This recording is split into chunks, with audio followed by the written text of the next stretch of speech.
안녕하십니까? 오랜만에 뵙는 것 같습니다.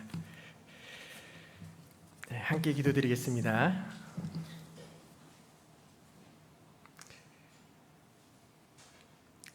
사랑과 은혜의 하나님 아버지, 참으로 감사드립니다. 아무 성호 없이 살던 저희들에게 영원한 천국의 소망을 허락하시고 하나님의 자녀 삼아주시고 또한 이 땅에 주님의 몸된 교회를 통해서 자녀처럼 살아갈 수 있도록 인도해 주심에 감사드립니다. 주님 오시는 그날까지 주님께서 가르쳐 주신 그 자리를 지키면서 주님과 함께 동행하는 삶을 살아갈 수 있도록 저의 발걸음을 인도해 주시옵소서. 특별히 김포 지역의 복음 위에 교회를 세워주시고 주님의 역사에 동참할 기회를 허락하셨습니다. 목사님과 형제자매님들 한마음 한뜻으로 마지막 때에 이 귀한 복음을 온전히 증거할 수 있도록 도와주시옵소서. 학예 수양회가 얼마 남지 않았습니다.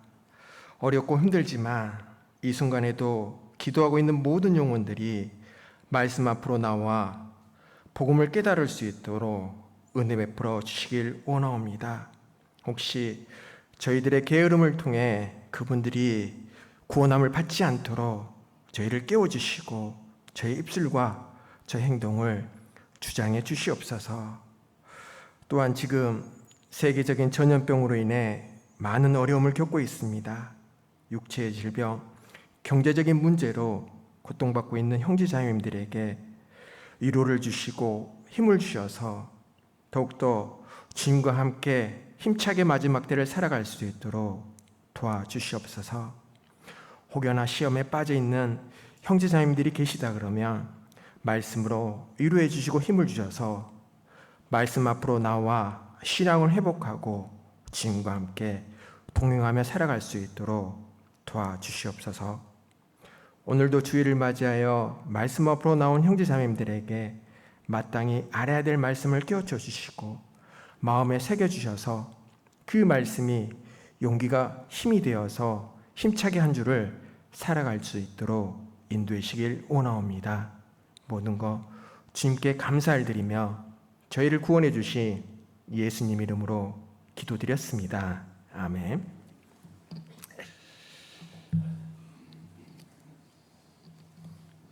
4년 만인 것 같습니다.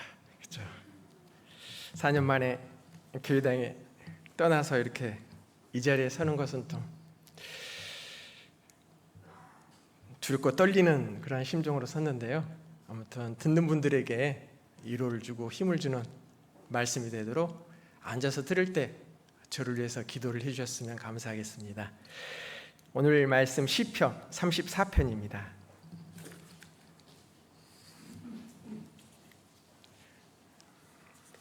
시편 34편 8절 말씀입니다.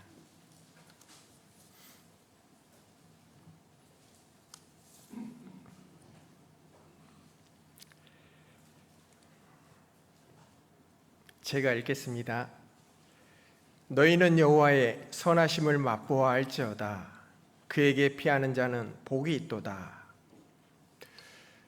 과일의 왕이라 불리는 두리안이라는 과일이 있습니다. 이 과일은 냄새가 지극히 고약해서 사람들이 가까이 하기 꺼리는 과일로 유명합니다. 그런데 그 냄새를 맡아본 분들이 한결같이 이야기하기를 썩은 냄새 혹은 쓰레기 같은 그러한 냄새가 난다라고 말을 합니다. 강한 냄새 때문에 그런지 동남아시아에서는 이 과일을 반입하는 것이 금지됐다라고 말합니다. 그런데 이 과일을 맛보신 분들이 한결같이 이야기하기를 냄새는 악마의 냄새인데 맛은 천상의 맛이다라고 말을 합니다. 혹여나 여기 앉아 계신 분들 그 과일 맛보신 분들이 계실지 모르겠습니다. 저도 한번 중국에 가 있을 때 그 과일을 맛본 적이 있는데요. 소문이 틀린 게 아니었습니다. 익히 들었던 과일에 대한 그 소문이 맛봤을 때 진정 깨달아 알게 되었습니다. 외모는 파인애플처럼 비슷한데 먹어보면 씹히기도 하고 그런 것 같지 않는 것도 같기도 하고 바나나 맛 같기도 하고 아닌 것 같기도 하고 그런데 그것을 먹으면서 느끼는 것이 냄새 때문에 그런지 저에게는 천상의 맛이 아니었습니다. 아마 그것을 맛본 분들이 호불호 갈릴 거라 생각이 들어요. 저는 홍어를 잘 먹거든요. 근데 그 과일은 먹으면서 다짐했던 것이 절대 다시는 먹지 않겠다라는 다짐을 해봤습니다.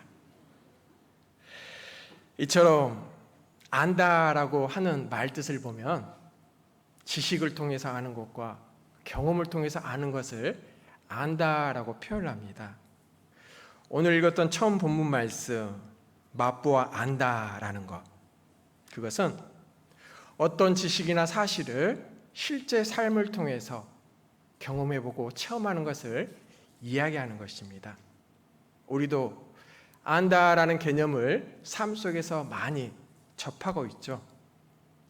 여기 처음 형제자매님들 결혼하기 전에 연애를 했을 때 생각이 날 것입니다.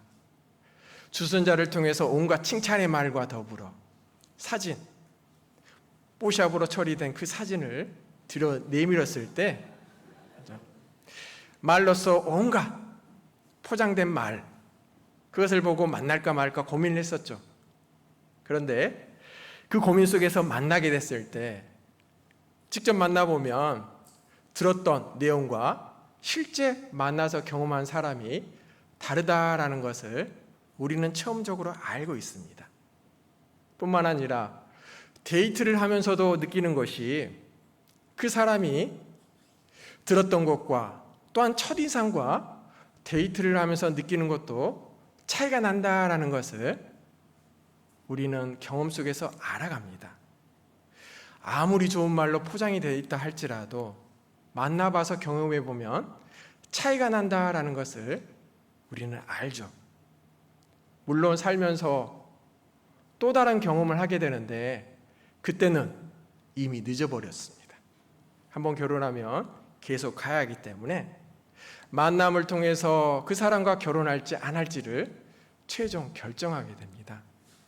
이처럼 사진, 프로필을 통해서 주선자 이야기는 들어서 하는 것이고 만나서 경험해보는 것은 실제 삶 속에서 체험을 통해서 아는 것을 이야기합니다.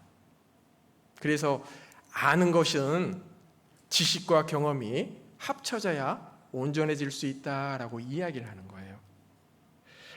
그래서 요즘에는 신입사원보다 경력사원을 더 선호를 하는 것 같습니다. 대학에 배웠던 그 지식이 현장에서 느꼈던 경험과 더불어 합쳐졌을 때 강력한 시너지 효과가 나기 때문에 신입사원보다는 훨씬 더 경력사원을 선호하고 있다라는 거예요. 하나님도 마찬가지입니다. 우리 가운데 하나님을 알고 있다라고 이야기하신 분 대부분의 말을 들어보면 성경을 통해서 배운 하나님에 대해서만 알고 있을 뿐입니다. 천지 만물의 하나님, 여호와 하나님, 공의의 하나님, 치료의 하나님, 의뢰의 하나님, 전지전능하신 하나님. 그런데 우리는 성경을 통해서 아는 하나님이 극히 제한적이고 부분적이다라는 사실을 살면서 조금씩 아니 지식을 더해가면서 조금씩 더 알아가는 것 같습니다. 저는 피아노를 듣고 알기 때문에 칠 줄 압니다. 그래서 이 이야기를 듣고 저에게 쳐봐라 했을 때 저는 자리에 앉아서 피아노를 쳤습니다. 물론 그 피아노 음이 그냥 눌렀을 때 나는 소리 딴딴딴 이 정도의 모습의 소리를 들려줬을 때 아마 듣는 분들은 그 소리를 듣고 안다라는 표현이 잘못됐다라고 이야기할 것입니다. 즉 피아노를 진짜 칠 수 있는 사람이 안다라고 말하기 위해서는 들었던 지식과 또한 삶을 통해서 연습했던 그 경험이 실제적으로 아름다운 음악으로 나왔을 때 안다라고 이야기할 수 있겠죠.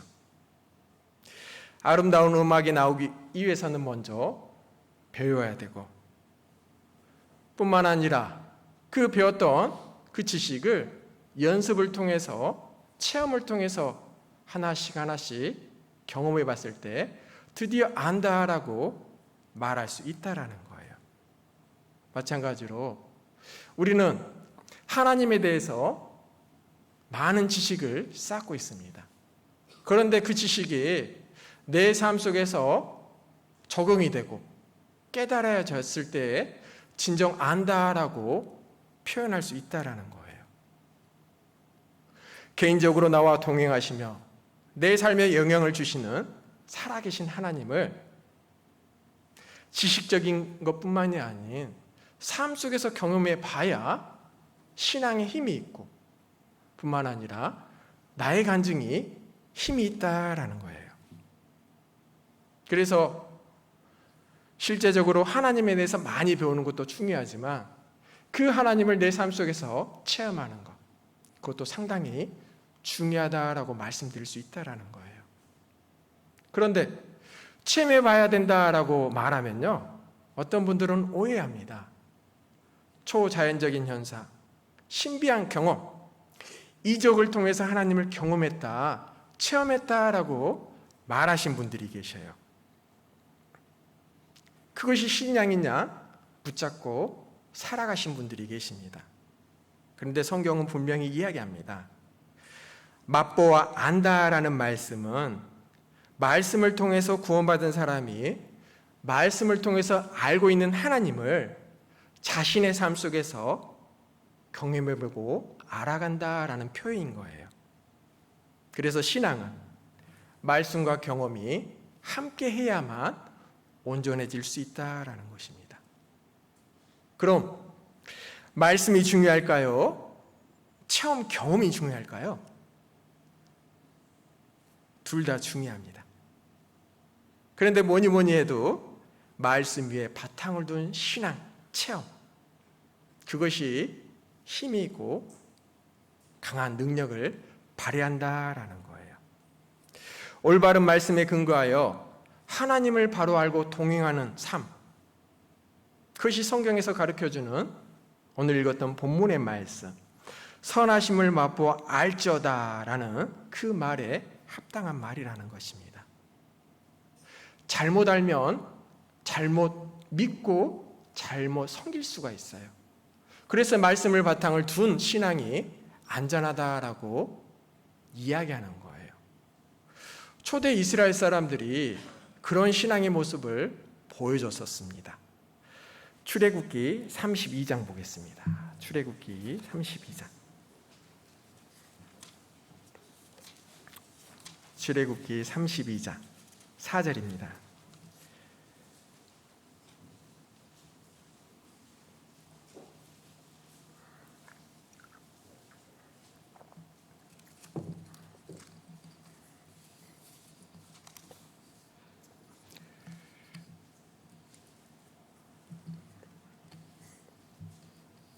제가 읽겠습니다. 아론이 그들의 손에서 그 고리를 받아 부어서 각도로 새겨 송아지 형상을 만드니 그들이 말하되 이스라엘아 이는 너희를 애굽 땅에서 인도하여 낸 너희 신이로다 하는지라. 출애굽 이후 모세가 하나님을 만나러 시내산에 올라갔을 때 이스라엘 사람들은 금송아지를 만들어 놓고 하나님이다 부르며 제사를 드리고 있었습니다. 그들은 분명 하나님을 섬기고 있었죠. 그런데 그들은 제대로 알지 못하고 엉뚱한 것을 하나님이다라고 이야기하며 섬기고 있었다라는 거예요. 이처럼 말씀에 근거하지 못한 그러한 신앙의 모습, 하나님이다라고 부르면 말씀에 근거하지 못한 하나님은 바로 이 사람들처럼 우상 숭배의 모습으로 나타나게 된다라는 거예요.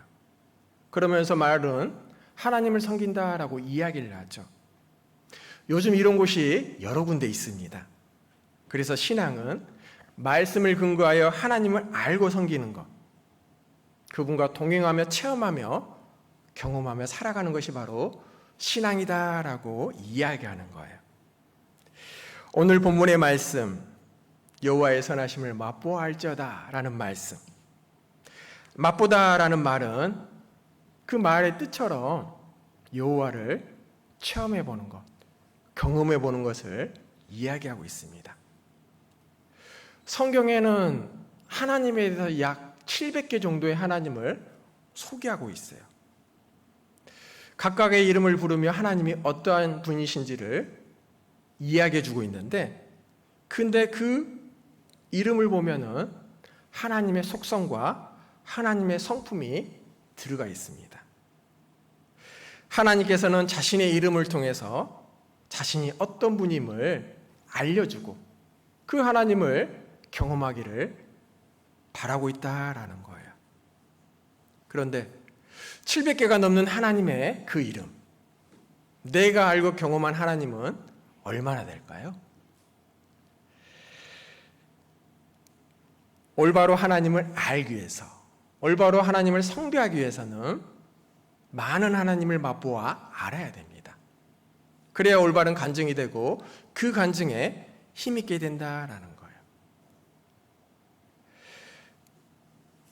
올바로 하나님을 섬기기 위해서는 이처럼 앉아 하나님에 대해서 많이 배우고 또한 그 하나님을 내 삶 속에서 직접 체험하며 만나봐야 된다라는 거예요.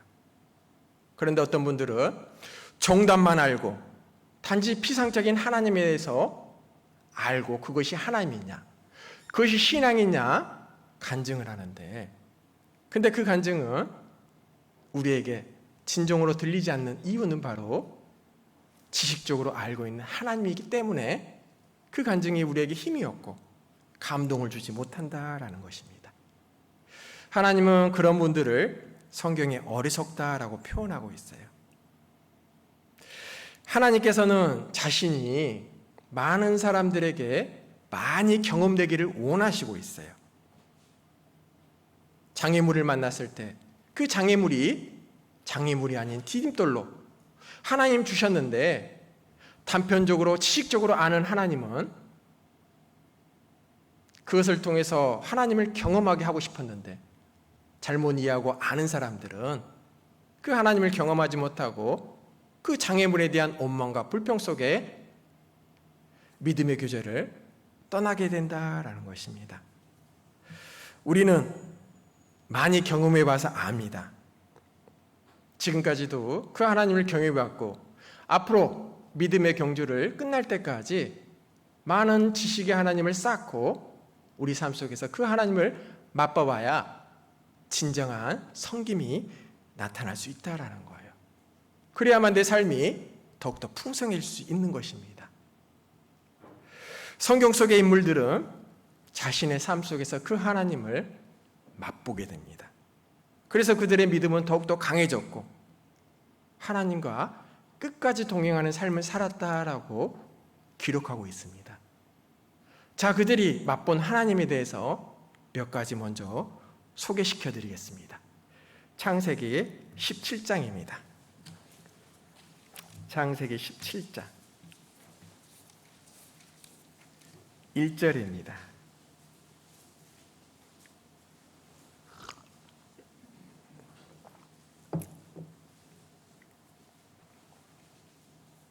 제가 읽겠습니다. 아브라함의 99세 때에 여호와께서 아브라함에게 나타나서 그에게 이르시되 나는 전능한 하나님이라 너는 내 앞에서 행하여 완전하라.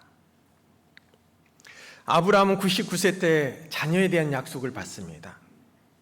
그런데 이때는 육신적으로 불가능할 때죠. 아내 사라도 경수가 끊어져서 더욱더 육신적으로 아이를 낳을 수 없는 상태였습니다.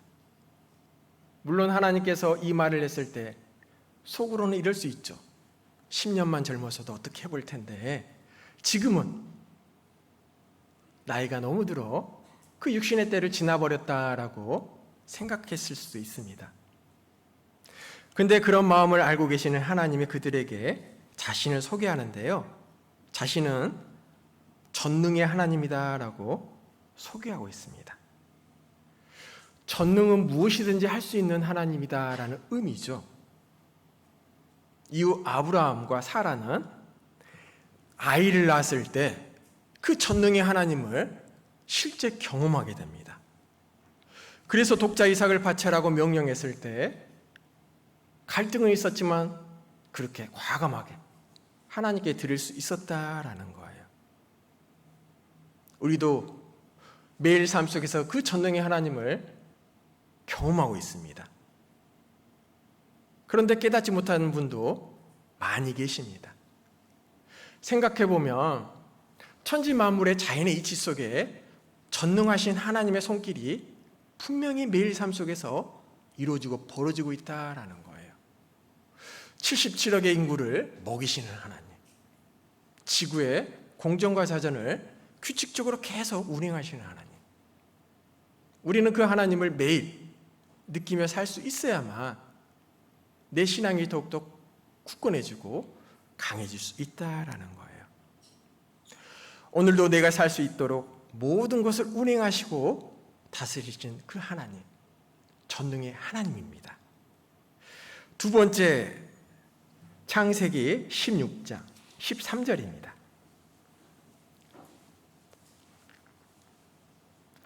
창세기 16장 13절.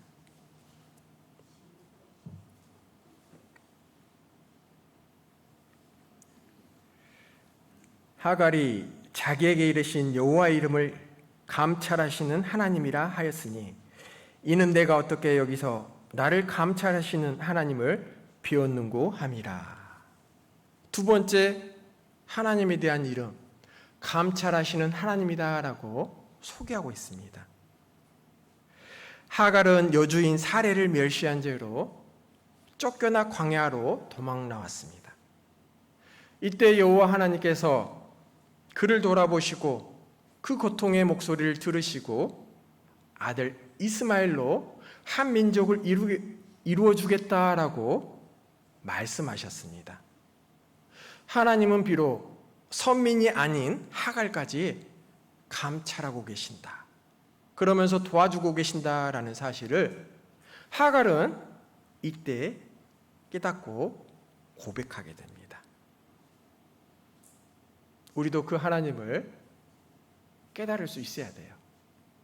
아담이 죄를 지었을 때, 가인이 아벨을 죽였을 때 본 사람이 아무도 없었지만 감찰하신 하나님은 그것을 다 보고 계셔요. 요나가 다시스로 도망갔을 때, 아간이 금덩이를 훔쳐 땅에 감췄을 때, 다윗이 자신의 죄를 감추려 했을 때 하나님은 다 감찰하고 계셨어요. 그러며 때가 됐을 때 선지자를 보내 당신이 그 사람이다라고 지적하고 있었죠. 요셉이 보디발의 아내의 유혹을 물칠 수 있던 것, 그것은 자기를 지켜보는 하나님을 항상 삶 속에서 의식하고 살았기 때문에, 그러한 믿음 속에 있었기 때문에 요셉은 그 범죄의 순간에 도망갈 수 있었습니다. 우리도 내 삶 속에서 감찰하신 하나님을 항상 느낄 수 있어야 올바른 삶, 하나님이 인도하신 삶으로 신앙의 길을 걸어갈 수 있게 되는 것입니다. 잠언 15장입니다. 잠언 15장. 잠언 15장 3절입니다.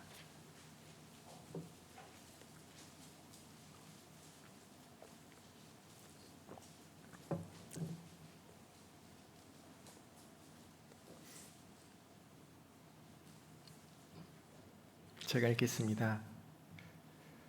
여호와의 눈은 어디서든지 악인과 선인을 감찰하시느니라.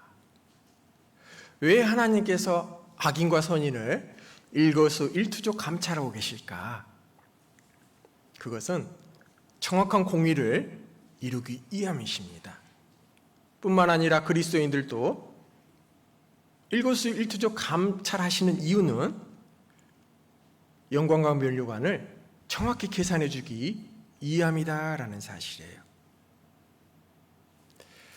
그것을 위해서 그들의 행적을 기록하고 그들의 신앙의 발걸음을 인도하기 위해서 우리를 지금도 바라보고 계신다라는 거예요. 역대하 16장에 여호와의 눈은 온 땅을 감찰하사 진심으로 자기를 향하는 자에게 능력을 베푸신다라는 말씀이 기록되어 있습니다. 하나님께서는 진실한 마음을 갖고 있는 사람의 그러한 것들을 보고 감찰하고 계십니다. 왜요? 능력을 베풀기 위해서. 우리는 그 하나님을 믿고 그 능력을 받을 수 있어야 됩니다. 세 번째, 여호와의 이름, 출애굽기 15장입니다. 출애굽기 15장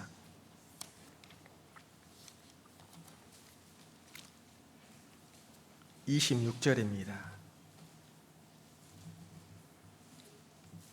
출애굽기 15장 26절.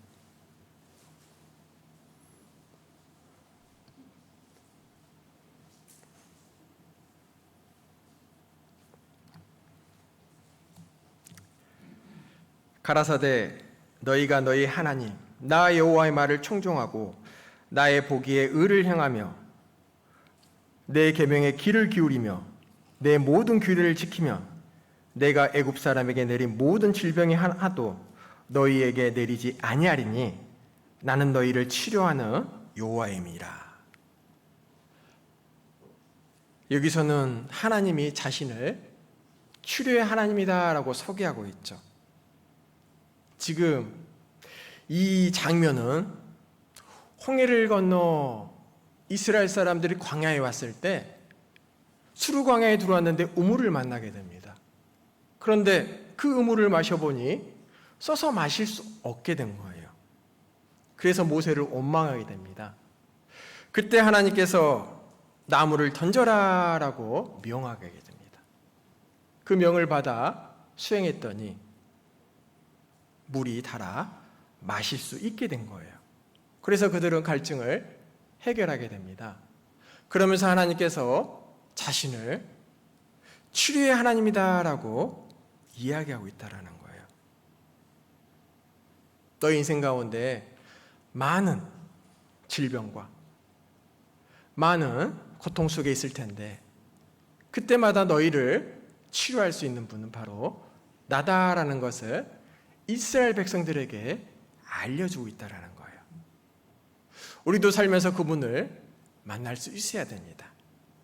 우리도 그분을 벌써 만난 적이 있었죠. 죄병을 고쳐주신 예수님을 먼저 만났었습니다. 뿐만 아니라 삶 속에서도 계속 치료의 하나님을 경험할 수 있어야 된다라는 거예요. 이렇게 말씀드리면 오해하는 분들이 계십니다. 치료하는 하나님, 그 하나님을 믿고 병원에 가지 않고 기도만 하시는 분들이 계셔요. 오해입니다. 우리가 할 수 있는 최선을 다한 다음에 그 과정 속에서 하나님의 능력을 구하는 것이지 우리가 할 수 있는 것은 하지 않고 오로지 하나님께만 맡긴다라는 것은 잘못된 거다라는 사실이에요. 우리가 아팠을 때 기도 부탁하는 것, 그것은 의사의 손을 통해서, 의사의 판단을 통해서, 또한 그 사람의 판단을 통한 처방을 통해서 하나님의 능력을 덧붙여 주십사라는 기도를 하는 것이 올바른 치료의 하나님의 방법임을 우리는 기억해야 됩니다. 뿐만 아니라 치료의 하나님에는 예방의 의미도 들어 있습니다. 병을 주셔 낫게 하실 수도 있지만 병이 걸리지 않도록 예방하시는 그런 하나님도 여기에 포함되고 있다는 거예요. 코로나 시절 아무 문제 없는 것, 어쩌면 지키시는 그 하나님으로 더불어 우리가 살아가기 때문에 지금도 이렇게 안전하게 이 자리에 앉아 있을 수 있는 것입니다. 이처럼 우리가 정상적으로 살아가는 모든 삶 뒤에는 하나님의 역사하심이 꼭 숨겨져 있어요. 우리는 그것을 발견하고 알았을 때 감사와 찬양이 나오고 더욱더 힘있게 하나님을 위해서 복음을 위해서 살아갈 수 있게 되는 것입니다. 또한 하나님이 자기를 어떠한 분임을 소개하고 있는데 나홈서 1장 한번 보겠습니다. 오늘 700개를 다 찾을 수는 없고요. 몇 가지만 찾아보겠습니다. 나홈서 1장 2절입니다.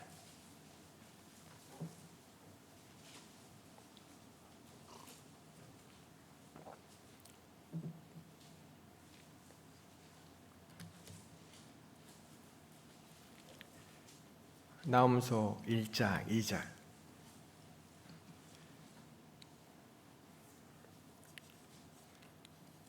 구약 1299페이지입니다.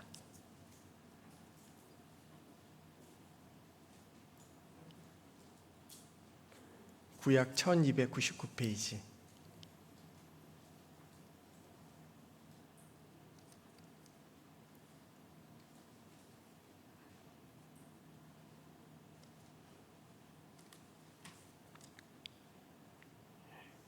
나홈서 1장 2절입니다. 제가 읽겠습니다. 여호와는 투기하시며 보복하시는 하나님이시니라. 여호와는 보복하시며 진노하시되 자기를 거스리는 자에게 보복하시며 자기를 대적하는 자에게 진노를 품으시며.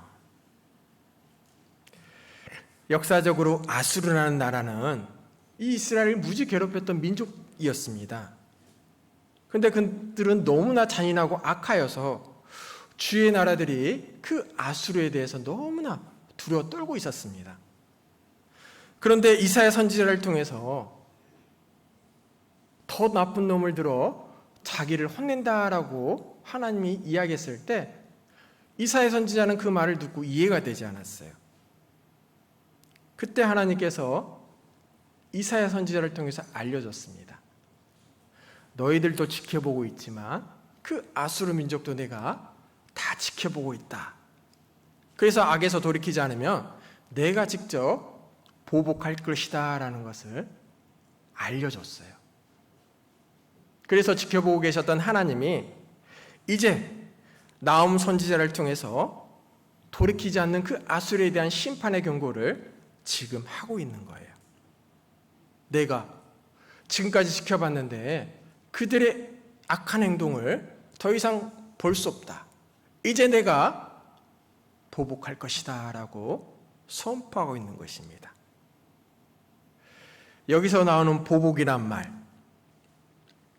법과 도덕을 위반한 자에 대한 심판, 보복이다 라고 이해합니다. 그런데 우리가 생각해야 될 것은 하나님이 보복하신다라는 말은 사람이 보복하는 것, 사람이 원수를 갚는 것과는 전혀 다른 거예요. 성경에서는 원수 갚는 것, 즉 사람이 스스로 재판자가 되는 것을 금하고 있습니다. 왜냐하면 사람은 자신의 편견을 통해서 공정한 판결을 내릴 수 없기 때문에 그것은 사람의 고난이 아닌 하나님의 고난이다라는 사실을 알려주고 있는 거예요. 우리는 살다 보면 억울하고 답답할 때 많이 있습니다. 참지 못해 폭발하게 됩니다. 그런데 하나님께서는 분명히 이야기하셔요. 천지만물, 그 주인은 바로 나기 때문에 그에 대한 보복도 나의 고난임을 이야기하고 있다는 거예요. 히브리서 10장 한번 보겠습니다. 히브리서 10장 30절입니다.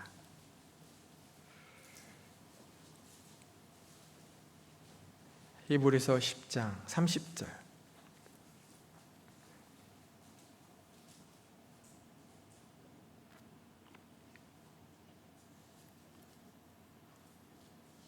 신약 364페이지입니다.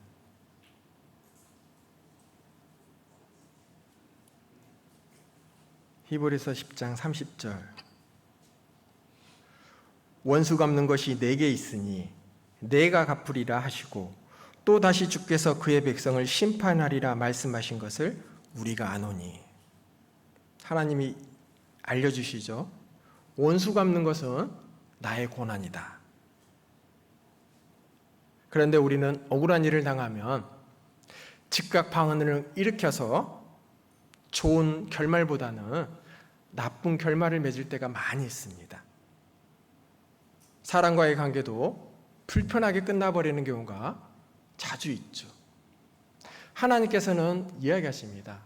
인생 중에 억울한 일을 당했을 때 그것을 하나님께 맡겨야 된다라는 사실을 알려주고 계셔요. 다윗은 그 하나님을 잘 알고 있었습니다.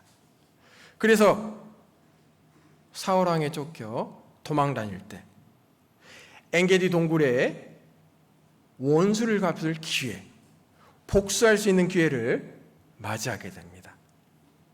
그런데 다윗은 자신이 복수하지 않습니다. 하나님께 그 복수를 맡기게 됩니다. 사무엘상 24장도 보겠습니다. 사무엘상 24장.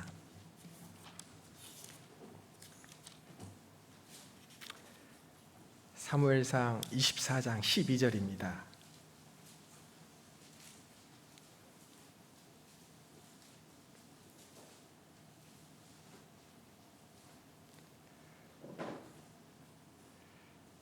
사무엘상 24장 12절. 구약 451페이지입니다.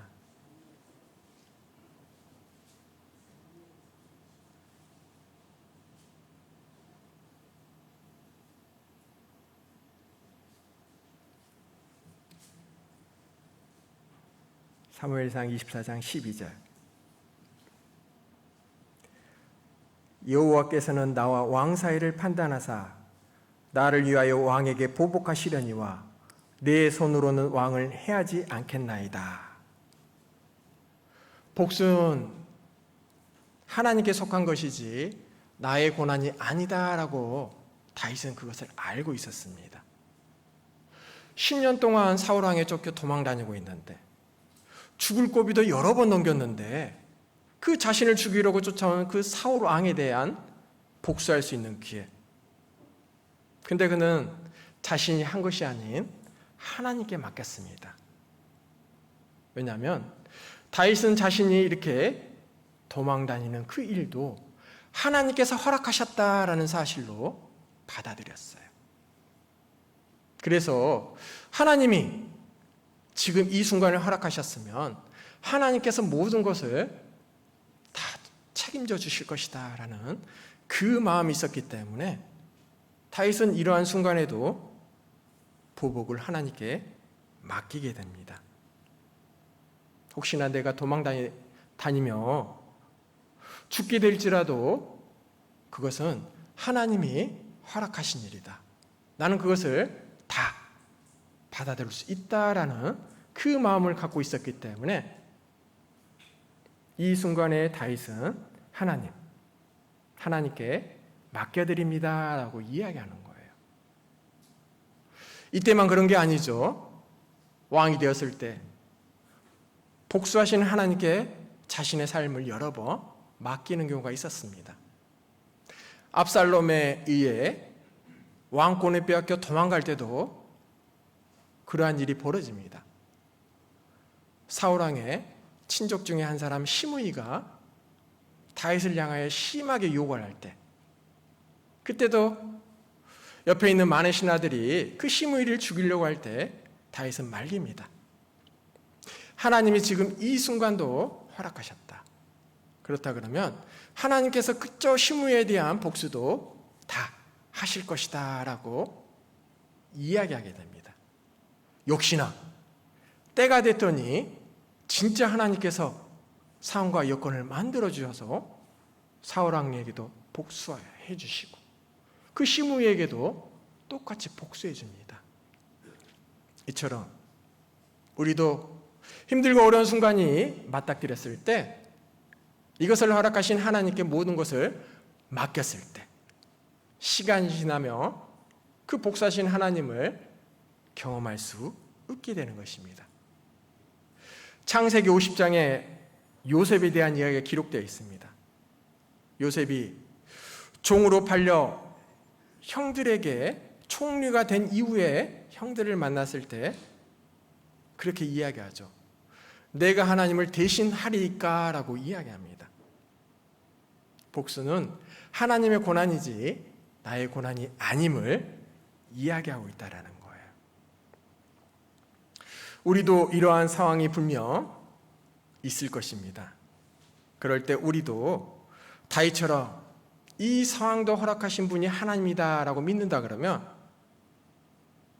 그것을 복수하신 분도 하나님이다라는 것을 믿고 맡길 수 있어야 된다라는 거예요. 로마서 12장에 악에게 지지 말고 손으로 악을 이기라라는 말씀이 기록되어 있습니다. 요셉은 형들의 악을 손으로 이겼죠. 바울과 실라도 빌립보에서 귀신에 괴로워하는 사람을 고쳐주었을 때 억울하게 감옥에 들어가게 됩니다. 그런데 그 감옥에 들어가서 있다 보니 간수와 가족들이 구원을 받게 됩니다. 로마의 감옥에 갇혔을 때도 마찬가지죠. 가이사의 집사람이 구원을 받게 됩니다. 우리도 이러한 경우를 만났을 때 하나님께 맡겨 드려야만 그 하나님을 내 삶 속에서 맛볼 수 있게 되는 거예요. 하나님은 더 큰 계획을 갖고 계시기 때문에 내 눈에 보이는 것으로만 판단하지 말고 결정하지 말고 오로지 하나님께 드릴 수 있어야 됩니다. 또한 에스겔 48장입니다. 에스겔 48장.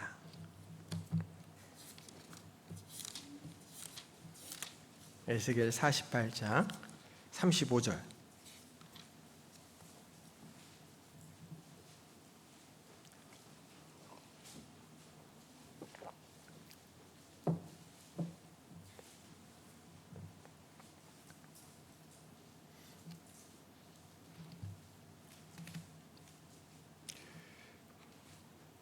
구약 1231페이지입니다.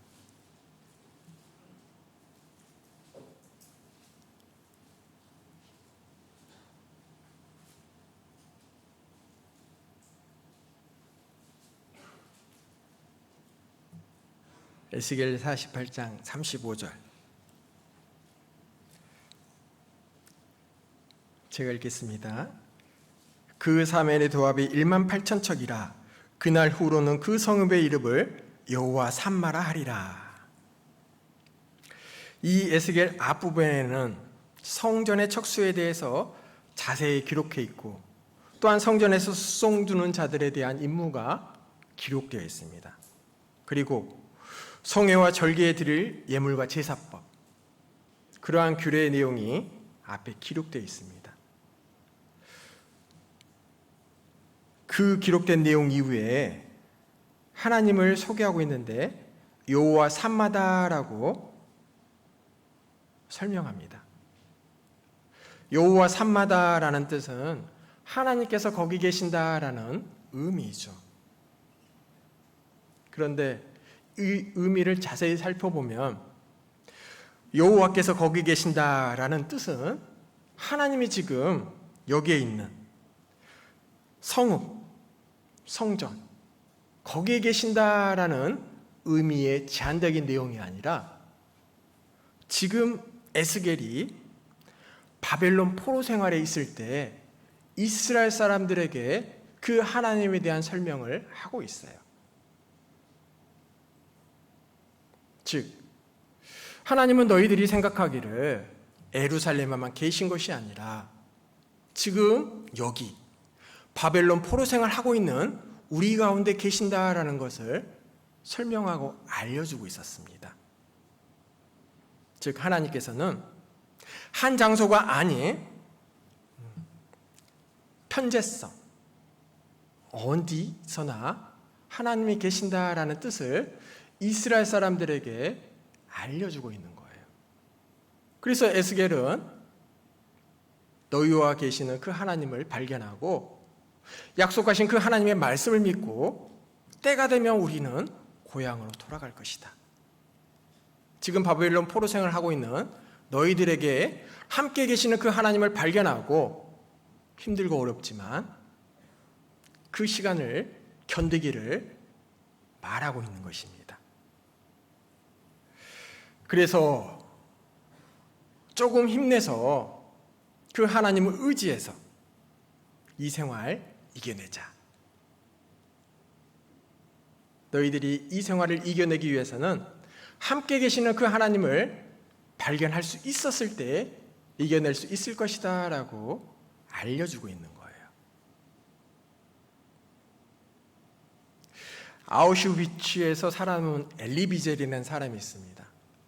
성경 강연회 때 가끔 등장한 인물이죠. 근데 그는 이후에 노벨상을 받아서 그 상을 받았던 그 책의 내용에 이런 내용이 기록되어 있습니다. 가스실에서 총에 죽어가는 사람들을 볼 때마다 수용소에 함께 있던 사람들은 도대체 하나님은 어디에 계십니까? 라고 울부짖고 있었을 때 엘리 비젤은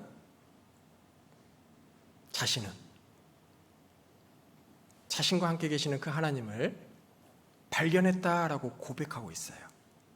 그래서 그 어려운 순간에도 그 하나님을 의지해서 그런 수용소의 생활을 이겨낼 수 있었다라고 이야기했습니다. 그는 모진 고난과 힘든 역경 속에 있었던 그 자신 옆에 계시는 하나님이 눈물을 머금으며 울부짖으며 응원하시는 그 하나님, 엘리 비젤은 그 하나님을 발견하고 힘든 그 수용소 생활을 이겨내게 됩니다. 다니엘이 사자굴에 던졌을 때, 스데반이 돌에 맞아 죽을 때도 자신 앞에 계신 그 하나님을 발견해 웃고 죽을 수 있었죠. 그들과 함께 계시면서 고난을 피하게 하신 것이 아닌 고난을 이기도록 응원하고 계셨어요. 지금 힘드시죠? 힘들 때 그 응원의 하나님을 만날 수 있어야 됩니다. 왜냐하면 그 하나님이 지금도 우리를 지켜보며 기도하며 응원하고 계시기 때문에 그렇습니다. 하나님께서는 우리와 함께 계시려고 이 땅에 오셨어요. 그리고 그분이 이 땅을 떠날 때 약속해 주셨습니다. 마태복음 28장에 내가 세상 끝날까지 너희와 항상 함께 있으리라. 그 말씀이 이루어졌죠. 우리 안에 성령이 들어와 지금도 함께하고 계십니다. 우리는 살면서 가지 않아야 될 길, 가보지 못한 길을 걸어갈 때가 있습니다. 새로운 학교를 들어가거나 새로운 직장에 들어가거나 새로운 곳으로 이사를 갈 때, 그때마다 두렵고 떨리는 마음이 들게 됩니다. 지금도 마찬가지죠. 새로운 신앙의 길을 걷고 있습니다. 경험해보지 못한 길을 갈 때는 설레임보다는 두려움이 더 커지게 됩니다. 그런데 주어진 그 길이 어둡고 힘든 길이다라고 하면 두려움 때문에 그 길을 가기가 망설여지게 돼요. 그런 우리들에게 하나님께서 내가 너와 함께 하겠다라고 말씀하고 계셔요. 어쩌면 그때 그 순간에는 깨닫지 못할지라도 그 길을 걷고 난 이후에 자기 길을 걸어온 길을 돌아다 보면 정말 하나님께서 나와 함께 계셨다라는 것을 알게 되는 거예요.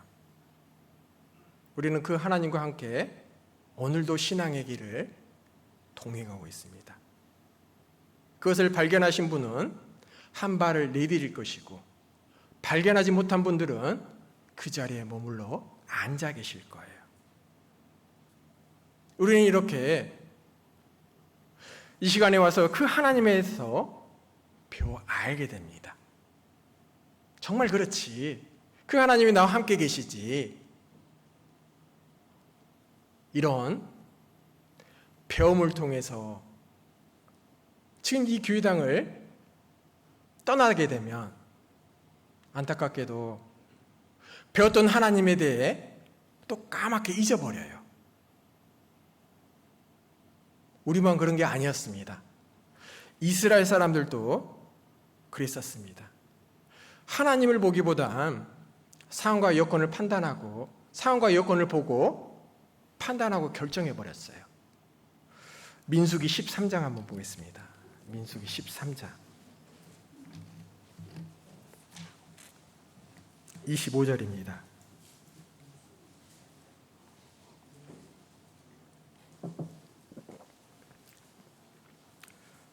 민수기 13장 25절.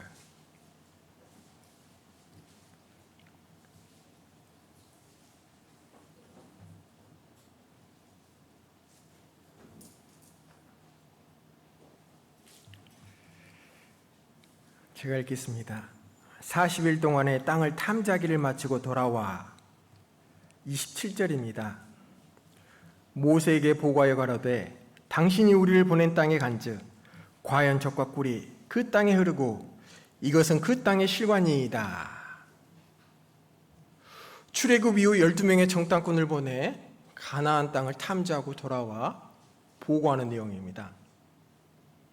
정탐꾼들이 이야기하기를 아름다운 열매를 보이면서 정말 하나님께서 말씀하시는 젖과 꿀이 흐르는 땅이다라고 말하게 됩니다.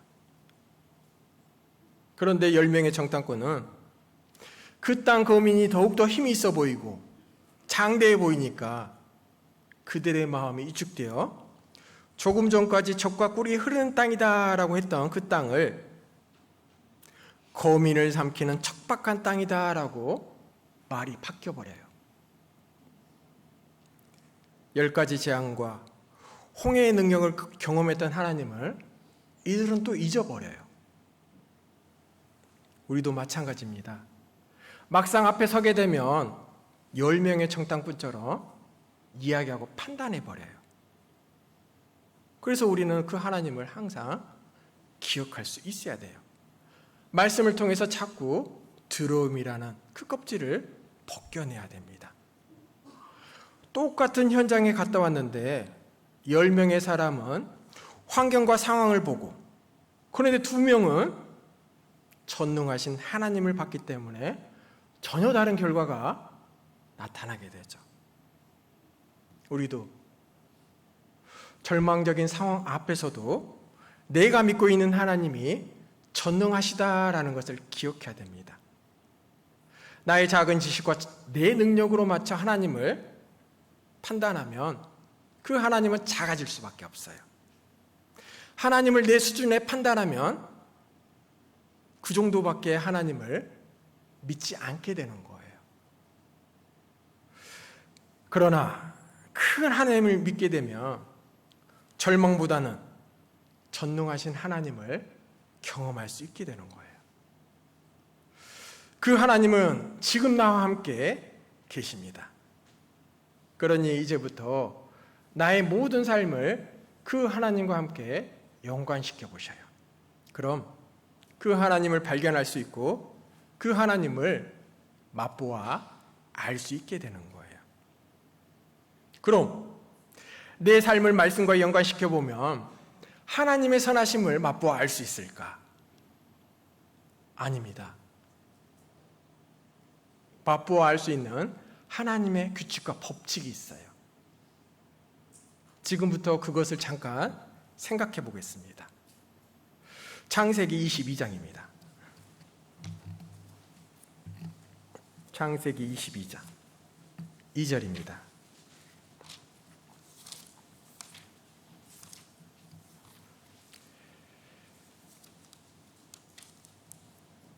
창세기 22장 2절.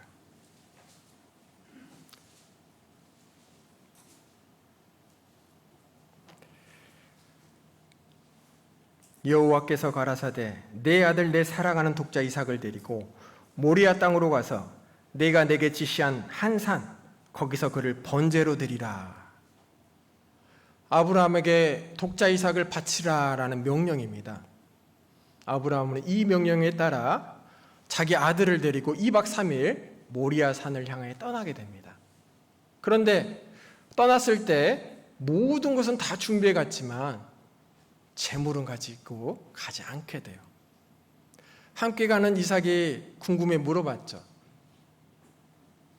그런데 아브라함은 그 아들에게 하나님께서 준비하실 것이다 라는 대답을 보내게 됩니다.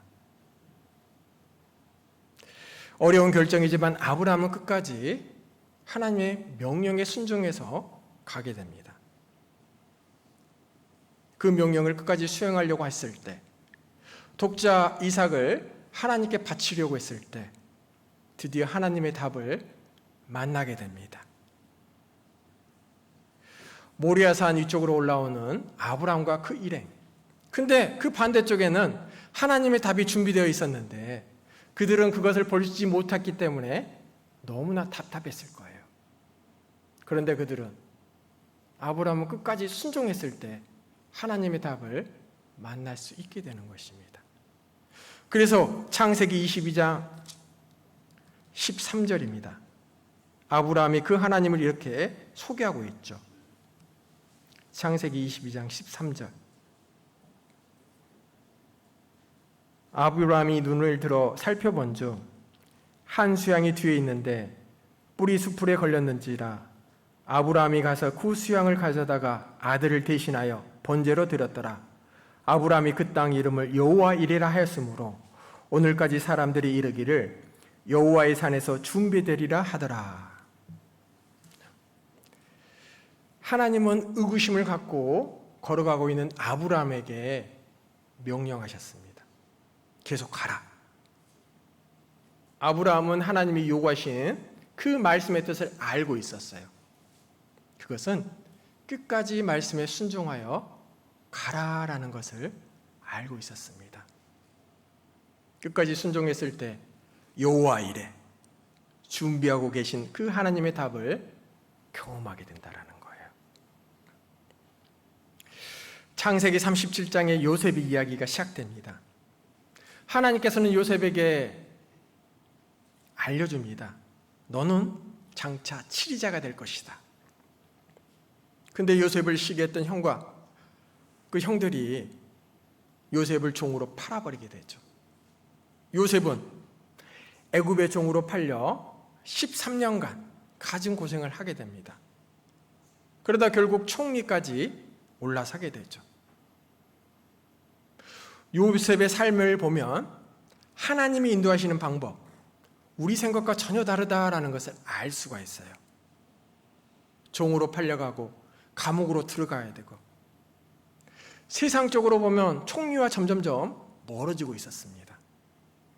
그런데 요셉은 믿음의 산을 오르고 있었습니다. 하나님이 자기에게 약속하신 것은 끝까지 약속을 지키실 것이다. 내게 주어진 그 모든 길을 순종하여 나는 죄를 짓지 않고 그 길을 따라갈 것이다. 결국 정상에 올랐을 때 드디어 하나님의 답을 깨닫게 되는 거예요. 그래서 첫 번째, 하나님을 경험할 수 있는 첫 번째 방법이 바로 끝까지 말씀에 순종했을 때. 여호수아 6장입니다. 여호수아 6장.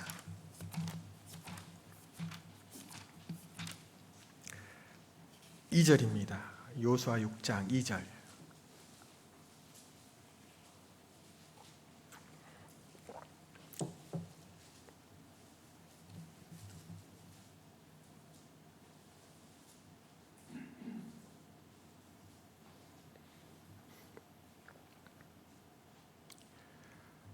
여호와께서 여호수아에게 이르시되 보라 내가 여리고와 그 왕과 용사들을 내 손에 붙였으니 너의 모든 군사는 성을 둘러 성 주위를 매일 한 번씩 돌되 엿새 동안을 그리하라.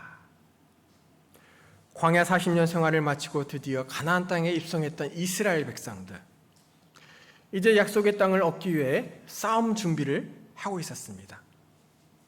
만반의 준비를 끝내고 기다리고 있는데 하나님은 여리고성을 점령하기 위해서 전쟁이 아닌 7일 동안 돌아라라는 명령을 하게 됩니다.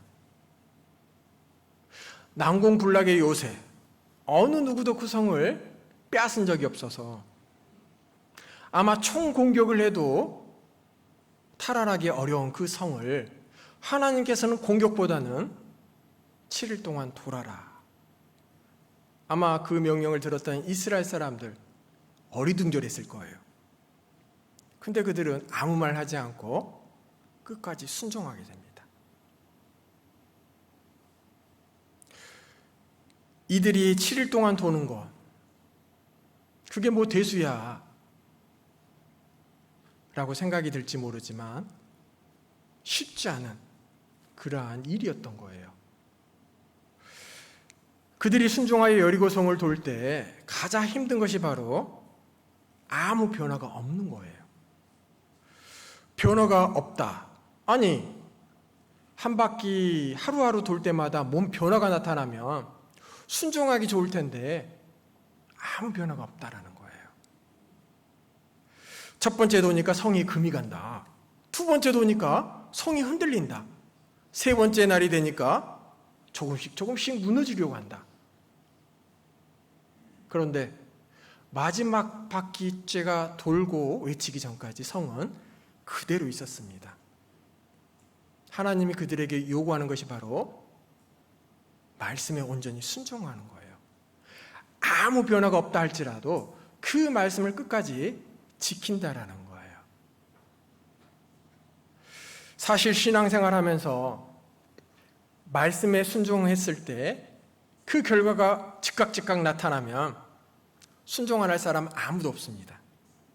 하루 결산에서 신앙의 순종의 결과, 그 보상을 해준다 그러면 곁길로 갈 사람 아무도 없습니다. 그런데 순종의 결과도 즉각 보이지 않고 불순종의 결과도 즉각 나타나지 않기 때문에 그래서 온전한 믿음이 필요한 거예요. 생각보다 그것이 쉽지가 않아요. 아무런 반응도 없고 아무런 결과가 당장 나타나지 않았을 때, 아무 성과가 주어지지 않았을 때 말씀에 온전히 순종하여 끝까지 하는 것, 하나님은 그들에게 그것을 가르쳐주고 싶었습니다. 그래야만 하나님이 준비하신 답을 만날 수 있다라는 것을 보여주고 싶었어요. 우리가 자녀를 가르칠 때도 마찬가지입니다. 아이를 가르치면 그 가르침에 대한 반응이 즉각 나타나면 더욱더 많은 시간과 투자를 통해 가르치겠죠. 근데 가르쳐봤자 매일 똑같이 보입니다. 그러나 사실 그 가르침 속에서 아이는 정말 조금씩 바뀌어지고 있는 거예요. 그 삶이 변화되고 있는 것입니다. 만약 가르쳤을 때 반응이 즉각 나타나지 않는다 해서 그 가르침을 그만두어 버리면 그 아이는 결국 망쳐지게 됩니다. 그래서 매일의 수고함이 필요하다라는 사실이에요. 신앙생활도 마찬가지입니다. 아무런 변화가 일어나지 않지만 우리가 기도하고 전도하며 이야기해도 끝도 하지 않지만 그래도 계속 기도하고 계속 전하게 됩니다. 그래야 하나님의 답을 만날 수 있게 되는 거예요. 우리는 하나님의 인도하신 길을 걷다가 보면 내 생각과 내 형편에는 그 생각이 들 때 그 길을 가기를 멈춰버리는 경우가 있습니다.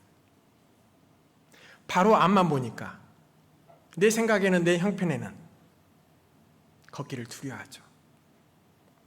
이렇게 생각이 들기 시작하면 온전한 순종이 이루어지지 않아요. 그러면 하나님의 답을 끝까지 만나지 못하게 되는 거죠. 자신의 이성적인 논리, 그 판단을 하나님의 능력과 비춰봤을 때 자기가 더 뛰어나다라고 생각되면 절대 말씀에 순종하지 못하게 됩니다. 그래서 비록 비합리적이고 비록 내 생각과 다르다 할지라도 말씀에 끝까지 순종했을 때 하나님을 맛볼 수 있다라는 것입니다. 두 번째, 하나님을 맛볼 수 있는 방법, 여호수아 7장입니다. 여호수아 7장 1절.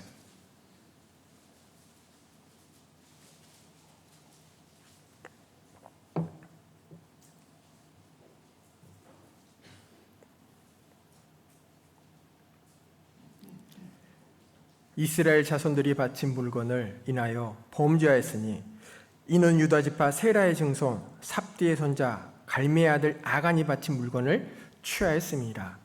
여호와께서 이스라엘 자손들에게 진노하시니라. 여리고성을 정복한 이스라엘 사람들 아이성에 공격해 갔습니다.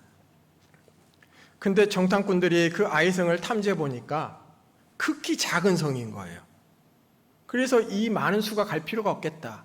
3,000명만 보내면 능히 이길 수 있겠다라는 생각으로 3,000명을 보내게 됩니다. 그런데 힘도 못 쓰고 너무 쉽게 전쟁에 패하게 돼요. 여호수아가 옷을 찢고 하나님께 울부짖었을 때 하나님께서 너희들이 전쟁에 패한 이유를 알려줍니다. 그것은 바로 아간의 범죄 때문이죠. 그래서 하나님이 알려주신 두 번째 법칙이 법대로 할 때예요. 법대로 할 때. 법이 뭐죠? 말씀대로 할 때. 하나님의 특성 중 하나가 거룩입니다. 거룩은 죄와 구별된 특성이죠. 레위기 19장에 보면 너희는 거룩하라. 왜냐하면 나 여호와가 거룩하기 때문에 너희도 거룩해야 된다라고 명하셨습니다.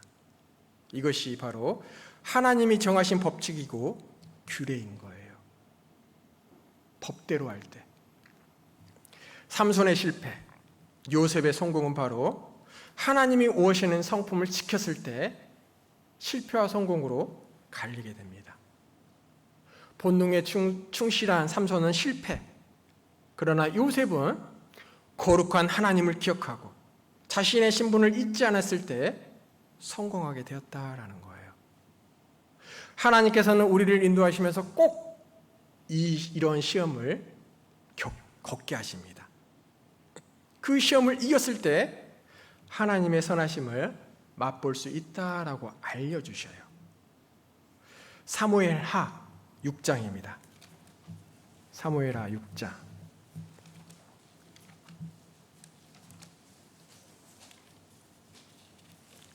사무엘하 6장 3절입니다. 구약 471페이지입니다. 구약 471페이지.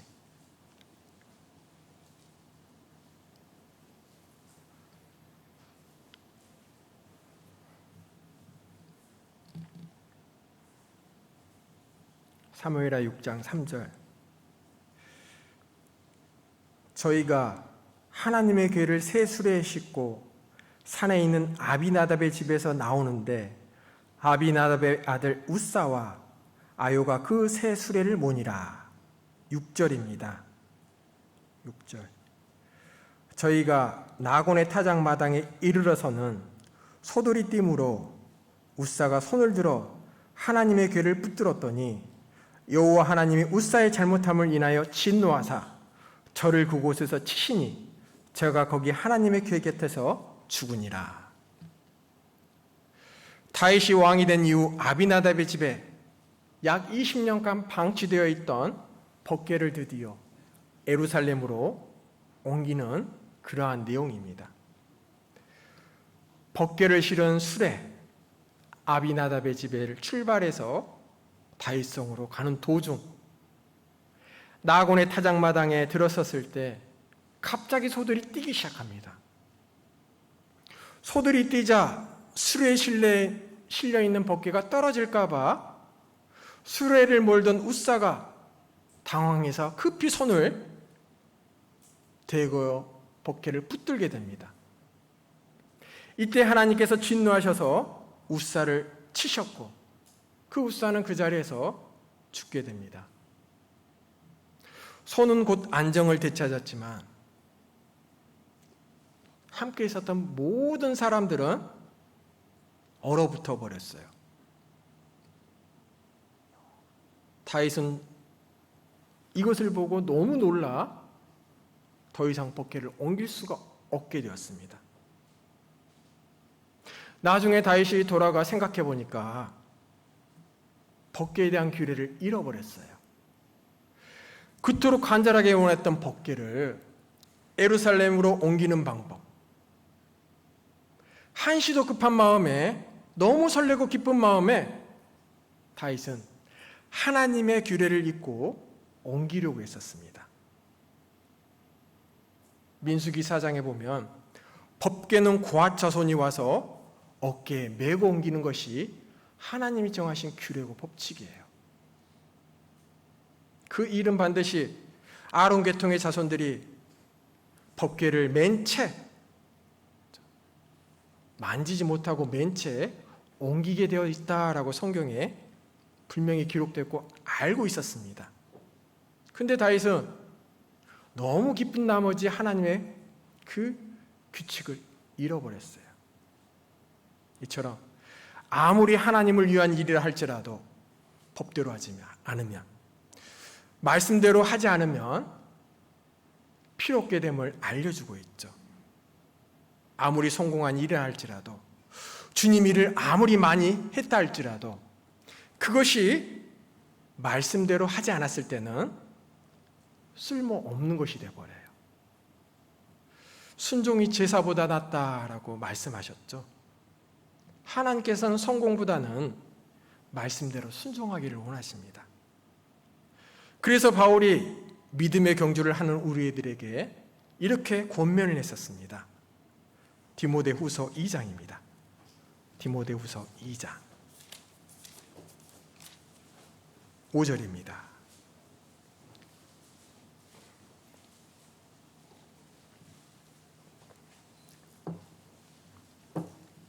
신약 344페이지입니다. 디모데후서 2장 5절.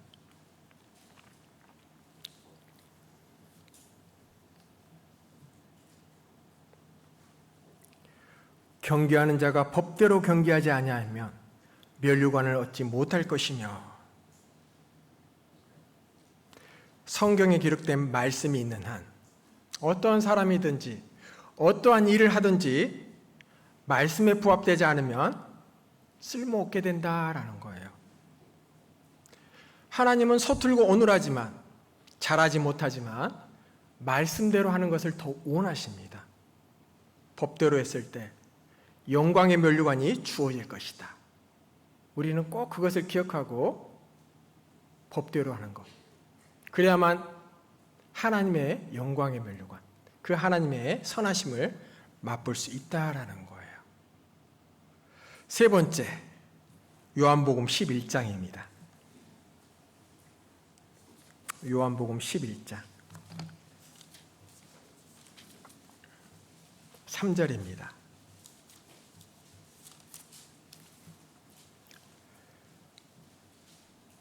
요한복음 11장 3절.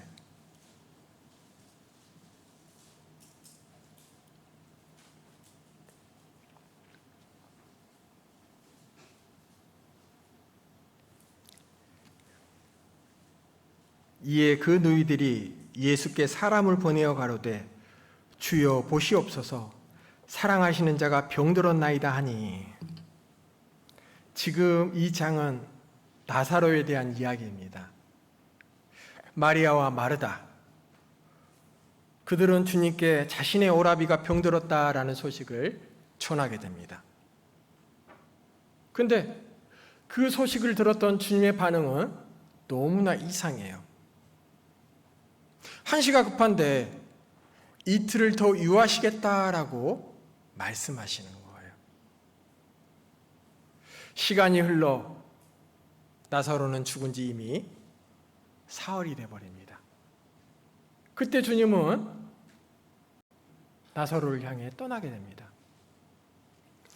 세상적인 관점, 너무나 늦게 주님은 베다니에 도착했죠.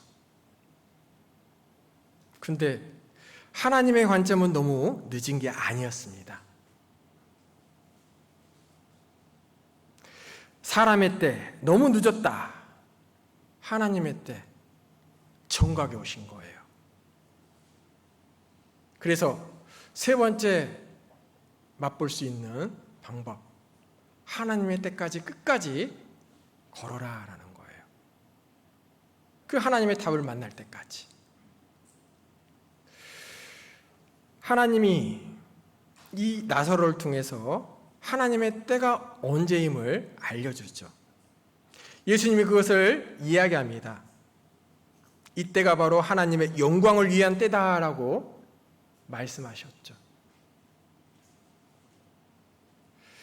마가복음 5장에 보면 주님이 회당장 야이로의 딸을 살리신 내용이 기록되어 있습니다. 아픈 자식 때문에 주님 오시기를 손꼽아 기다렸던 회당장 야이로, 주님이 오셨다라는 소식을 듣고 단걸음에 뛰어갑니다. 그러며 자신의 딸에 대한 이야기를 전하게 돼요. 그래서 주님이 그 집을 향해 가게 됩니다.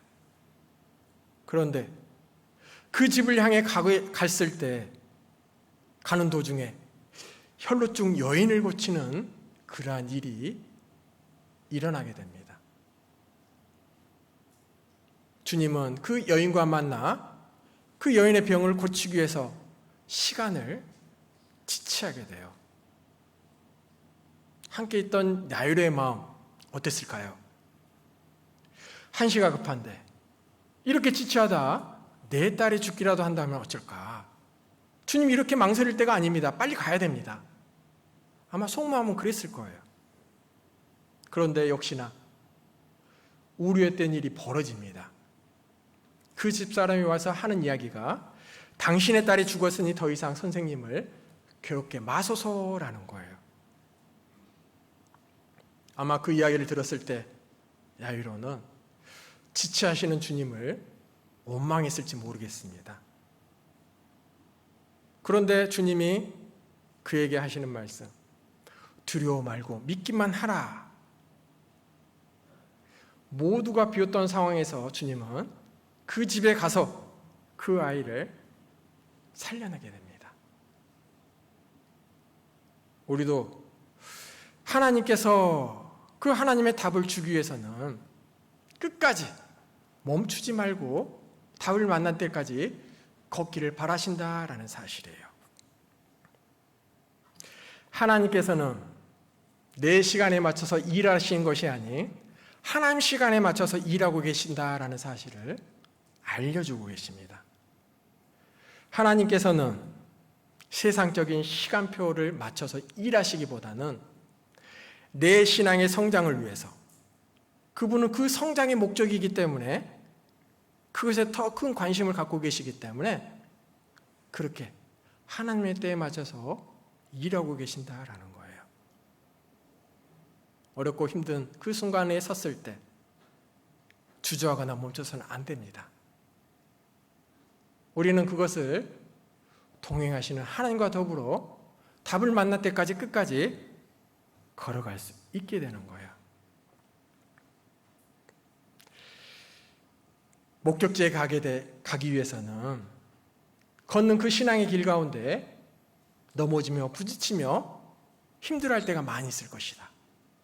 그런데 그때마다 나를 기억해서 일어서서 그 답을 만날 때까지 끝까지 함께 가자라는 것이 하나님이 우리에게 원하시는 모습임을 기억해야 됩니다. 딸이 처음 걸음걸이를 배울 때였습니다. 아빠 입장에서는 넘어지지 않고 아빠가 있는 곳까지 잘 걸어오면 좋을 텐데 이 녀석이 뒤뚱뒤뚱하다 몇 걸음 걸고 넘어지게 됩니다.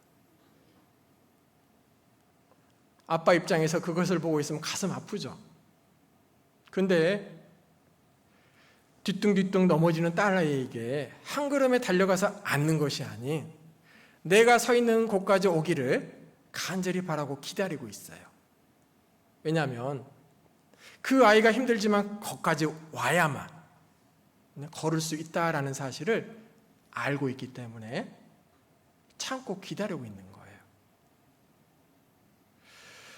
이처럼 우리도 말씀을 지키며 하나님 때를 기다리며 끝까지 가는 것이 중요합니다. 걷다 넘어져도 하나님의 답을 만날 때까지 걸어가야 돼요. 에스더서를 보면 하만의 계략에 의해서 위험에 처한 모르드게의 내용이 나오죠. 아수르의 왕이 잠이 오지 않았을 때 역대 왕의 일기를 읽게 됩니다. 그러다 왕의 모살에 의한 공을 받지 않았다라는 사실을 그때 깨닫게 되죠. 그래서 도리어 하만이 죽게 되죠. 모든 것을 보면 하나님의 때에 맞춰서 하나님의 일하고 계심을 그러한 사건을 통해서 이야기하고 계십니다. 우리는 그 답을 만나지 못했을 때 서둘러 다른 답을 향해 곁길로 가버릴 때가 많이 있습니다. 근데 그 답의 결과는 안 좋은 결과로 항상 오게 된다라는 사실이에요. 사무엘상 13장에 사울이 사무엘을 기다리지 못해 제사장만이 드릴 수 있는 제사를 자기가 드려서 하나님께 버림을 당해버렸죠. 때를 만나면, 하나님의 때를 만날 때까지 기다리면 그 답이 주어지는데 급한 마음에 자기 생각에 제사를 드려봤어요. 결국 다시 답을 만나지 못한 사울은 버려지게 됩니다. 이처럼 신앙이라는 것은 배우는 것만이 아닌 하나님을 맛보아 아는 것입니다. 그런데 간혹 믿음의 참맛을 보지 못하고 신화의 향기를 맡거나 겉모양만 보고 그치는 분들이 계셔요. 그러니 신앙에 힘이 없게 되겠죠. 하나님을 믿는 나의 생활, 그것을 맛봤을 때 드리는 예배가 힘이 있고 드리는 교제와 봉사가 힘이 있게 된다라는 것입니다. 다윗이 하나님 마음에 합한 자다라고 평가받는 이유가 바로 다윗은 자신의 일생 동안에 그 하나님을 가장 많이 경험하게 됩니다. 들었던 하나님을 직접 삶 속에서 경험했던 그 하나님. 그래서 다윗은 그런 삶을 끝까지 살 수 있었기 때문에 하나님의 마음에 합한 자다라고 평가받는 거예요. 우리도 다윗처럼 내 삶 속에서 그 하나님을 많이 경험할 수 있어야 됩니다.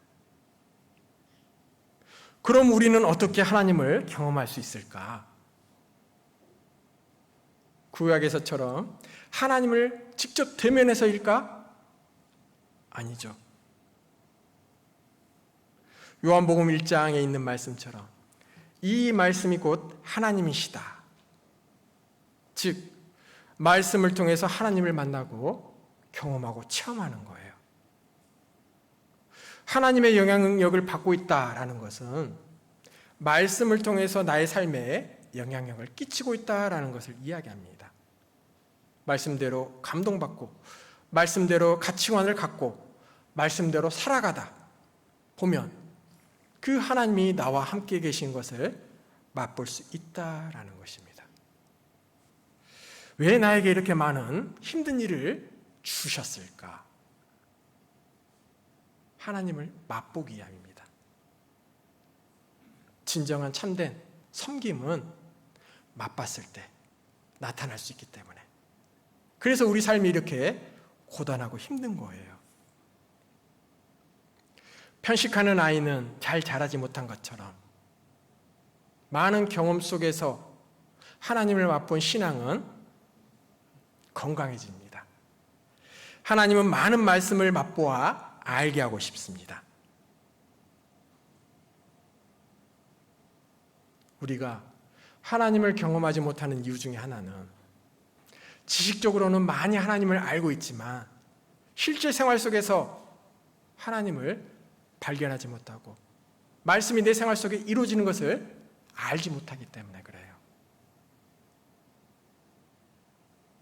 우리는 그 하나님을 믿고 함께 동행하며 신앙의 길을 끝까지 갈 수 있어야 됩니다.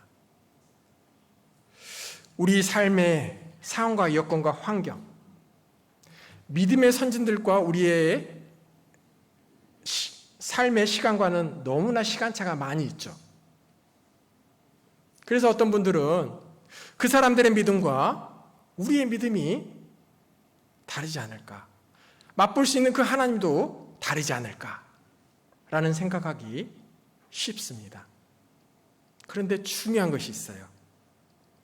어떤 것이냐? 시간, 공간, 환경, 여건, 그 모든 것은 이 사람들과 우리와 달라요. 근데 중요한 것은 그때의 하나님이나 지금의 하나님이나 똑같다라는 거예요. 성경의 진리도 변하지 않았고 하나님의 성품도 변하지 않았습니다. 하나님의 방식도, 하나님의 목적도 바뀌지 않았습니다.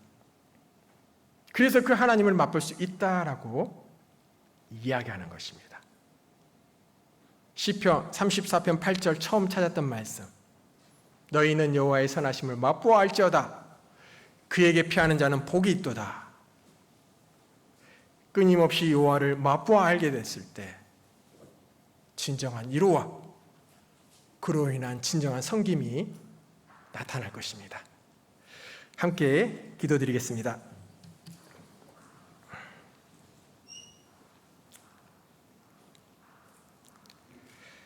우리를 사랑하시는 주님, 참으로 감사드립니다. 항상 말씀을 통해서 내 삶을 뒤돌아보게 하시고 주님의 뜻을 알 수 있도록 하심에 감사드립니다. 우리 삶에 힘들고 어려운 일들을 주님께서 자신을 깨우쳐 주심을 알고 더욱더 감사드립니다. 우리가 그러한 일을 만날 때마다 걸림돌이 아닌 디딤돌이라는 사실을 깨달아 주시길 간절히 원하옵니다. 우리의 신앙이 빈 껍데기가 되지 않도록 도와주시고 주님과 긴밀히 연결된 가운데 주님의 은혜 가운데 주님의 인도하심을 따라 끝까지 신앙의 길을 완주할 수 있도록 도와주시옵소서. 지금 세상이 어수선합니다. 이럴 때일수록 내 마음 지키고 더 겸손한 마음으로 복음을 전하며 하나님을 섬기며 살아갈 수 있도록 인도해 주시옵소서. 함께해 주신 주님께 감사드리며 예수님 이름으로 기도드렸습니다. 아멘. 찬송가